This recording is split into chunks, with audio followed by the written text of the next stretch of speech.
Here we go. Here we are. Well, welcome everybody. I feel so fortunate lately because as I'm sitting in one spot with my cold, suddenly I get all these beautiful people coming and visiting. So this is the big question. For modern people like us with busy jobs and schedules, how do we integrate yoga, science, and modern life? How do we live our normal lives and yet achieve bliss? That is the question. And this podcast will give you the answers. My name is Mariya Guru and welcome to Lifestyle Secrets. So I'm actually really excited because today with me I finally have Guru Rattana, who travels all the time, and it's such an honor to finally have you in London. So welcome. Thank you. And it's such a pleasure to actually share this space and really create some beautiful stuff, which we'll talk about later. But let me introduce you. So for those who know Guru Rattana, there's no introduction needed, as I think everybody knows. But this is an amazing teacher that anybody who's embarked on Kundalini Yoga journey and has moved towards practicing more regularly or has decided to become a teacher has for sure held one of her manuals. And as we've all learned and kind of experienced through life, probably for the past 10 years, I've read every single one of them. So you can imagine the impact that you have had on people and on teachers and the community. So thank you for doing that, really. Mm-hmm. So aside from manuals, Guru Rattana has a lot of books as well and has been a very active participant in the community. She runs a big platform, yogatechnology.com. Yogatech.com. Yogatech.com, there you go, I'm good with technology. Which is a beautiful platform as well for books, DVDs, and many different yogic materials, as well as an online platform for yoga classes. Guru Rattana Online. Guru Rattana Online. And she's done so much stuff, guys. We'll probably spend like an hour talking, but it's a really big pleasure to have you. So I wanted to just basically have a little bit of a heart-to-heart discussion, because so many people practice and they go online, and the online world is hard because you do not connect and you don't meet people. And by the way, whilst we have Guru Rattana here today, we're actually having a beautiful workshop this Saturday and Sunday. I'm so excited about it because it's actually a phenomenal topic as well. We'll touch upon that as well in a second. But Guru Rattana. Yes. Why Kundalini Yoga in your life? Because I believe you had previously, from reading a little bit about your bio, you've done previous different things in your life before, and then suddenly Kundalini comes in, and then you completely expand into that space. What has shifted in you when you started Kundalini Yoga? Well, the first thing is, when I met Yogi Bhajan, I'm like, it was just so powerful. There was somebody that... Do you mind saying when that was?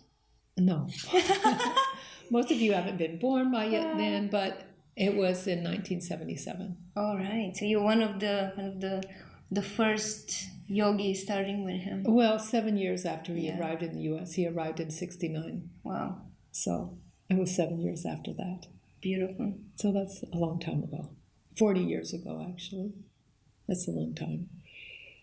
There was something very profound about, you meet a lot of people, but this guy was like, wow. He was so smart. He was so intelligent, and he had this big energy, and it was like, I'm like, that guy understands what's going on. He's got a pulse on reality. I want that. So you connect immediately with him, Yeah. And he said one thing that was really interesting for me. He said, if you practice Kundalini Yoga, you can't be controlled. How cool is that? I'm like, yes. We all need some of that, don't we? Yeah, we all need it. Yeah. And I'd been studying political science and figured, I was doing my PhD in Geneva. I just returned from that. Oh, wow. And we were studying self-reliance and imperialism and all the dynamics of international politics and economics, and trying to figure out, how countries could be independent and self-reliant. And then this guy comes up, Yogi Bhajan, with this idea, you can't be controlled. I'm like, that's it. It's internal. It's consciousness. It was like, it's not a political structure. It's like the people, us, if we don't want to be controlled, we better be conscious. We better wake up. And that was it. That's all I needed. So then then you started your practice, and that was that. That was that. I started the next day. I'm like, that's it. Get started, girl. And I didn't know where it was going to lead me, but I knew it was going to lead me somewhere. And that's all I needed. Just the faith that it worked. That's the most amazing thing, is that I knew it worked. So did it work? It worked. It worked. It worked. I tell you, it works. It brings you through life. That's not a small task. That's not a small task. Yeah. It doesn't eliminate problems, but it does something. There's another aspect. There's another dimension.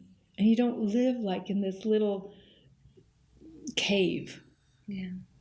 You live in an expanded reality. And I'm like, that's what I want. So it enhances your experience on this planet then? Totally.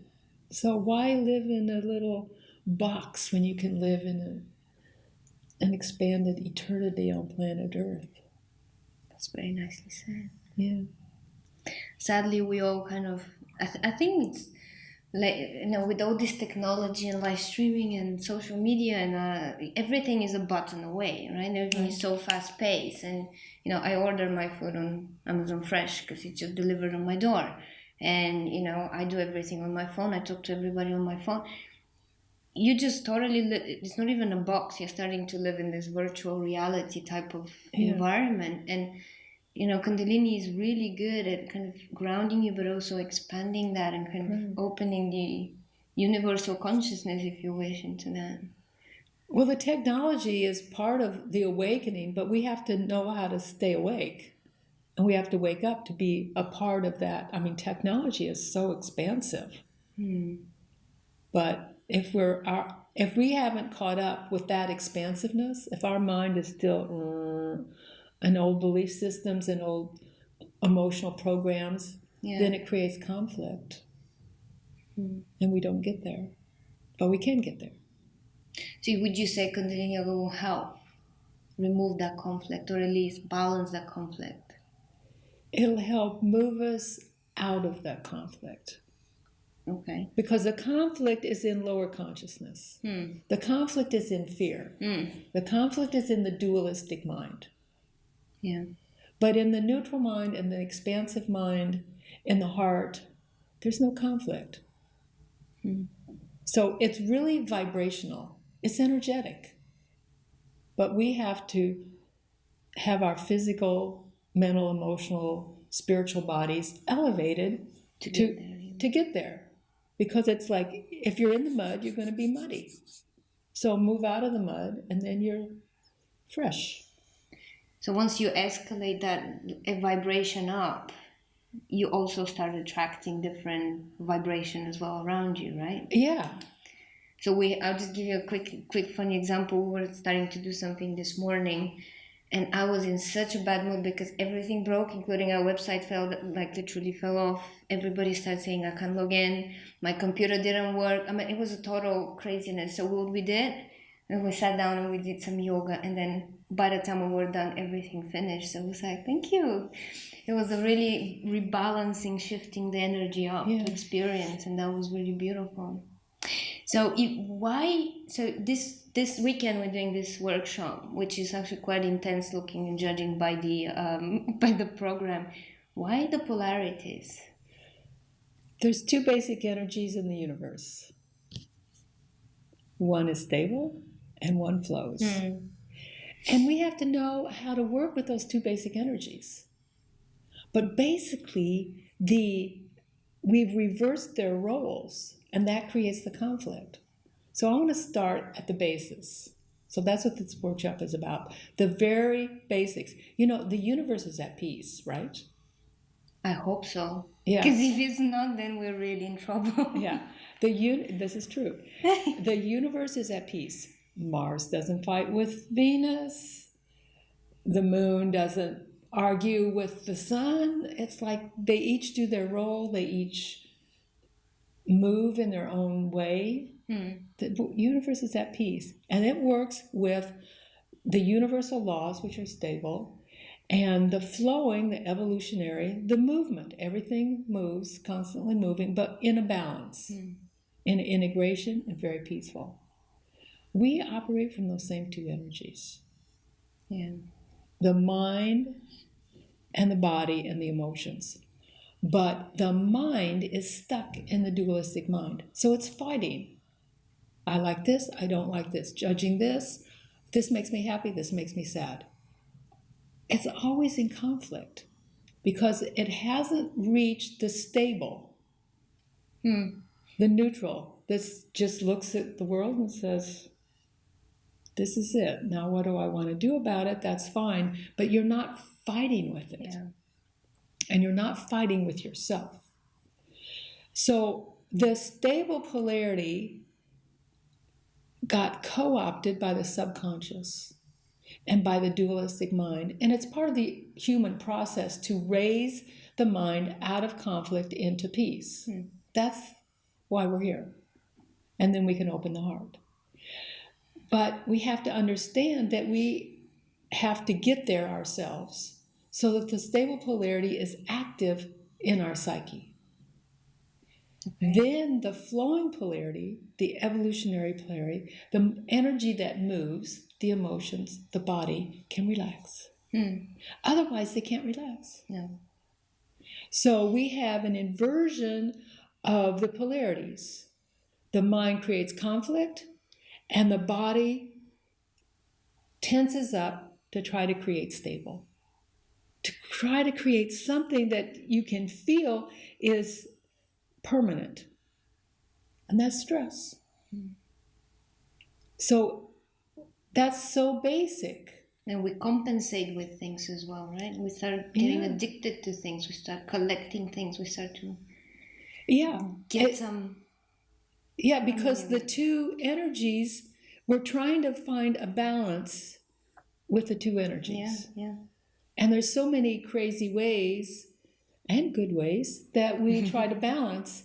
But I want to go inside to the basic foundation of the flow, the relaxation, and the neutrality and the stability and the peace. And then we can work with everything else because we have the basis. So that's what the workshop's about. We're going to go deep, guys. We're going to go from the basics. But it's so essential because in every day we're constantly like divided between different things. And we operate from polarities, but we are so dispersed in our thinking and in our reactions to things. Right. Yeah, so I always remember on some of the lectures, Yogiji would say that, you're reactive to emotions, and that's not the place to be. You need to control them and then be in that state of more neutral mind. You also talked a little bit about the female-male polarity, and you have a very interesting book on that you've recently published as well. I cover that in all my books, actually. You cover in all your books, they go to that essential. But how do you balance that? Is that the polarity within ourselves between the male and female? Or is that more the polarity of how you communicate with, let's say, your partner? Or... Well, both men and women have both polarities. True. So to achieve wholeness, we have to have the highest expression of stable and flowing. Men have more mental, so they need to really work on stable and not just stuck. Do you hear that, guys? Stable, not stuck. Not opinionated, not ideological. This is the only way. No, neutral, stable. But they also need to awaken the feeling polarity. Yeah. And if we think about if it has the emotional feeling polarity, then men can relate to it better. instead of it's the female. But it is the feminine. And women really need stable, because otherwise they'll be like thinking they need a man. You can have a man, that's totally awesome, but don't need it. Don't be dependent. Oh, I love that. You don't need a man, but you can have one. Oh, yeah. That's cool. Well, yeah, then you enjoy relationship, and that's how the relationships elevate and actually become like a good experience instead of fighting. Yeah. Because it's not based on need. It's based on discovery. Discovery of the other person, not I need you to be like this. Because that doesn't... And then can you change as well a little bit so you fit into my schedule? Right. Into my schedule, yeah. Into my reality. Yeah. Can you fit into my fantasy? Probably not. What is your fantasy? Because it also changes, right? Yeah, but we need to live in reality instead of fantasy. Yeah, that's true. It works better. So we both have both polarities, and we learn to elevate them. Then we can dance inside ourselves and dance with each other in a more harmonious way. Oh, I can't wait. Okay, well, if you guys want to dance with us and experience that unity of the polarities and the balance of that, we're doing it in the Mariya Guru house in London. I will put a link somewhere below this video so you can join us if you want. We're also going to do a live stream. So there's hardly an excuse, because this is so rare to actually have Guru Rattana from California to actually be sitting here with me. It's surreal, okay? So it's a real pleasure, and it's really nice. And because we are still going to be filming, by the way, we're filming a really beautiful program, which will be available online maybe the next year, I'm presuming. So stay tuned, make sure you monitor the newsletters, etc., because it will not be something to miss, for sure. But before we go, Yes. if there is one message you want to tell everybody watching out there and everybody who's ever dealt with Kundalini Yoga or has never even heard of it, what would that be? You can change your life in a very positive way and feel good. And train yourself to look inside, to pay attention, to listen, and to feel. Because that's the basic training. Look, listen, and feel. And then you can awaken. It's easy. Let's do it together. Oh, that's so nice. Thank you so much. You're welcome. Satnam. Thanks, It's a Satnam. pleasure. Thank you guys for joining us. Yes, thank you. We'll leave this video on for replay, and we'll add the link as well below for you to join us. Hope to see you there. Satnam. Bye. Satnam. Bye-bye.